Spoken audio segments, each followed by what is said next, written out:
arestado ang isang nagpapanggap na bumbero sa Makati City. Ito po ang kanyang racket.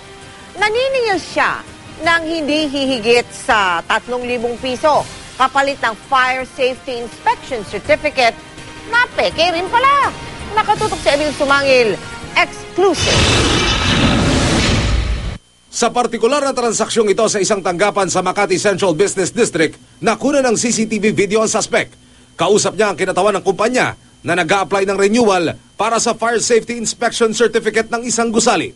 Nagduda sa inasal at sa mga dokumentong iprinisinta ang aplikante, kaya nakipag-ugnayan sila sa Makati Fire Department. Madaling inaresto ng mga otoridad ang 53 anyos na lalaki na kinilalang si Antonio Marquez Roda. Kilala rin daw sa alias na Carlito Carpio. Nagpakilala bilang BFP Fire Inspector 3 at nakapagpresenta pa raw ng ID. Pero nang beripikahin, huwad na bumbero pala si Roda. Peke umano ang mga dokumentong hawak nito mula sa letterhead ng papeles hanggang sa lagda ng City Fire Marshal sa ibaba.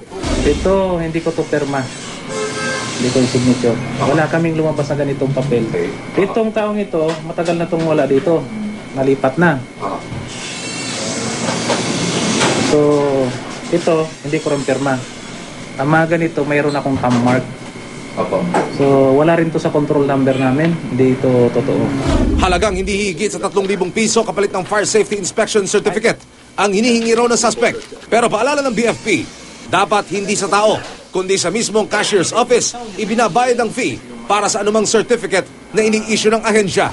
Hindi na bago sa BFP ang racket na gaya nito. Nakadalas ay kinasasangkutan daw ng mga nasibak at maging ng mga aktibo pang nasa serbisyo na bumbero. Kung may mga tao na pupunta sa inyo, hindi naka-uniforme, walang dalang inspection order, huwag nilang papansinin.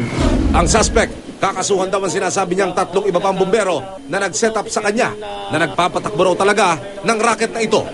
Parati ako naiipit. Totoo po yan sa akin. Yung wala akong kaalam-alam dyan sa trabaho niyan. Basta binibigay nila, abot lang yan dyan sa mga tao na yan.